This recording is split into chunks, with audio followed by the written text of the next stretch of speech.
Kim was an easygoing student who supported himself through delivery work and was known for his kindness. Kim suddenly gained fame for saving a popular actress, Soo Ah, becoming a celebrated figure admired by many. Although he was just a hard-working delivery boy, his generosity made him well-liked. However, this newfound fame soon made him uncomfortable, as he preferred his simple life. One day, stuck in traffic, he received a call from his friend Joo-ho, who, jokingly, showed off a bloodied face from a prank related to his costume design shop. Feeling relieved, Kim resumed his deliveries, but his celebrity status continued to grow. Shortly after, he received a call from his childhood friend Moo-yeol, who wanted to meet. When they gathered, Kim noticed Moo-yeol seemed troubled. They reminisced, but Moo-yeol hinted that life was more complicated than it appeared. While delivering a parcel, Kim noticed his car was missing after a conversation with Moo-yeol. Suddenly, Young's car overturned nearby, causing chaos. When Kim informed Moo-yeol about the accident, Moo-yeol shockingly accused him of being responsible, claiming he had a bomb that would explode in 3 minutes. Confused, Kim dropped the parcel, but Moo-yeol urged him to flee, warning of dangerous people nearby.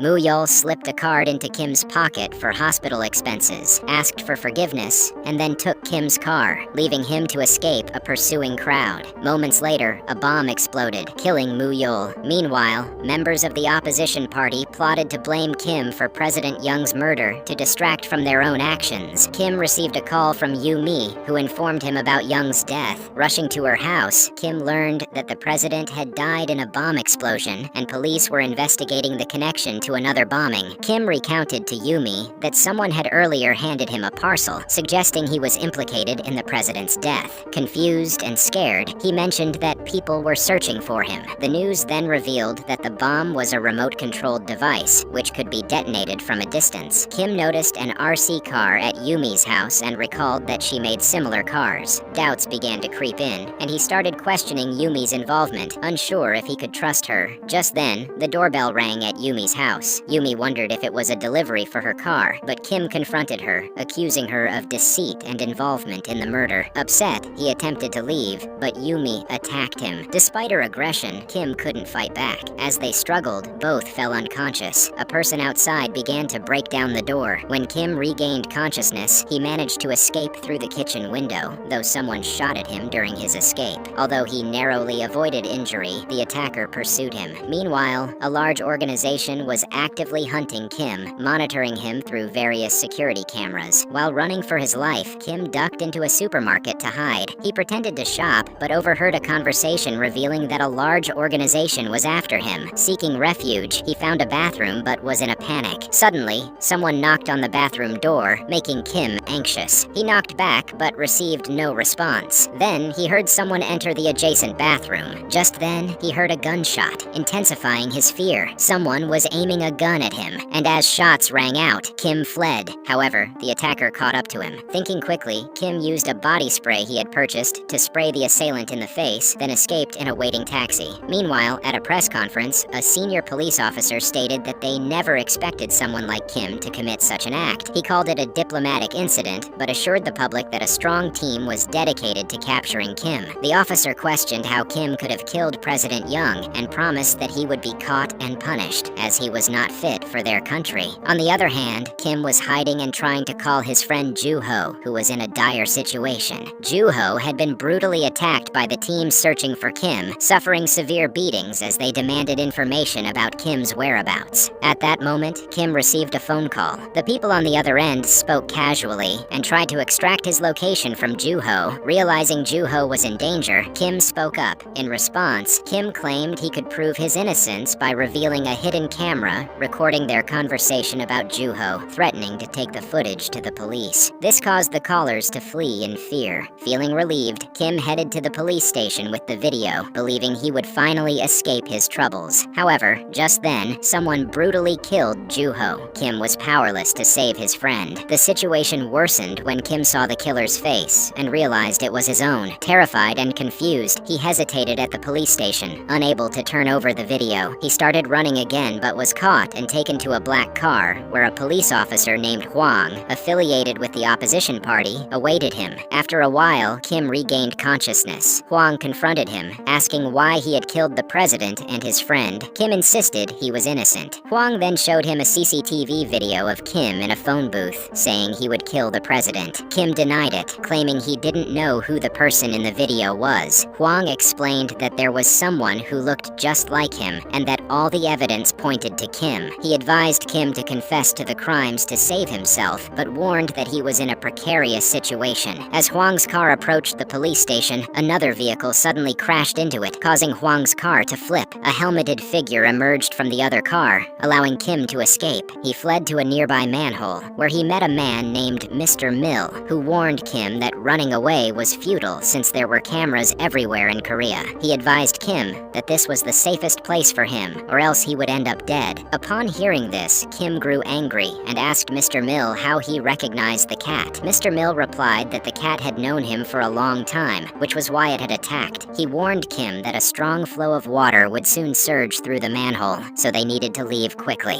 Mr. Mill took Kim to a secret hideout where he could rest and offered him tea. Kim questioned why, with so many people in the city, he was being targeted. Mr. Mill explained that Kim's goodness and kindness made him an ideal scapegoat. If an ideal person committed murder, it would create a scandal that could threaten politicians, which is why they were framing him. While they talked, Kim became faint and soon lost consciousness. When he woke up, he found himself tied to a chair. Mr. Mill was on the phone, demanding money because Kim was with him. While Officer Hwang was at a press conference, he received a blackmail message from Mr. Min, who threatened to expose Hwang's activities. Min, a reporter present in the crowd, had incriminating information about him. In response, Hwang ordered Min's arrest and announced at the conference that they would ensure security for anyone near a criminal. Realizing he wouldn't gain anything by keeping Kim, Min released Kim's hands and told him he could leave. Despite Min's initial plan to drive away, Kim pleaded to stay, claiming he had nowhere else to go. As they drove, Min advised Kim to find the person who altered his appearance, as that person could prove his innocence. Meanwhile, the new president, Jo Se-hyun, aimed to locate Kim and provide support. Min created a list of local plastic surgeons, suggesting that the person responsible for Kim's face theft must be on it. Kim recognized a surgeon named Binganaki, whom he had met through Yumi, and Min suspected Binganaki was involved. Kim learned that Binganaki was going through a divorce, with Dong-kyu, a childhood friend of Kim's, as the lawyer. To gather more information, Kim contacted Dong-kyu, who was busy but agreed to help. Dong-kyu discussed Kim's situation with friends Sun Young and Gyum-chul, both of whom were shocked by the news, knowing Kim was a good person. They reminisced about their college days and acknowledged the seriousness of Kim's situation, agreeing to keep it confidential. The following day, Min took Kim to the botanical garden, providing him with a Bluetooth device for alerts. In the garden, Kim reflected on joyful memories with friends, particularly missing Sun Young. While hiding, Kim spotted Gyum-chul and ran to him, expressing sorrow over the deaths of Mail and Juho, and his wish to be a good person. Gyum-chul revealed that people were after Kim, making Kim feel betrayed. As Kim attempted to escape, he was caught by two men, but managed to break free and get into a car. He felt overwhelmed by distrust towards his friends and his chaotic life, but Min reassured him that the truth would come out. Later, Min confronted Sarjan at a casino, and under pressure, Sarjan revealed that Silicon was responsible for altering Kim's face, though he didn't know Silicon's address. Min insisted they needed to find Silicon to clear Kim's name. Kim was skeptical about Silicon revealing himself, but Min suggested they set a counter trap to catch him, and together they devised a plan. Following their plan, Kim sent a voice message to the police, claiming to be President Young's murderer and stating he would surrender at room 320 in Hilltown Tower. This was a decoy linked to Silicon. After receiving the message, a group of protesters searched the tower via CCTV, hoping to find Kim. In the midst of the chaos, Kim blended in with food delivery drivers entering the building. Min arrived and made his way to the roof, while police positioned themselves below. In room 320, armed protesters awaited, and Min cut the power. When Kim entered, he faced Silicon, who looked just like him and pointed a gun at him. As police approached, a bullet flew through the window, and a gunshot rang out inside. A police officer rushed in to find Kim shot, with Silicon escaping through the window in a car provided by the opposition. The police took Kim's body away, but a member of the opposition attacked him, leading to a fight that left both dead. The next day, news spread across Korea about Kim's supposed murder, effectively closing the case on President Young.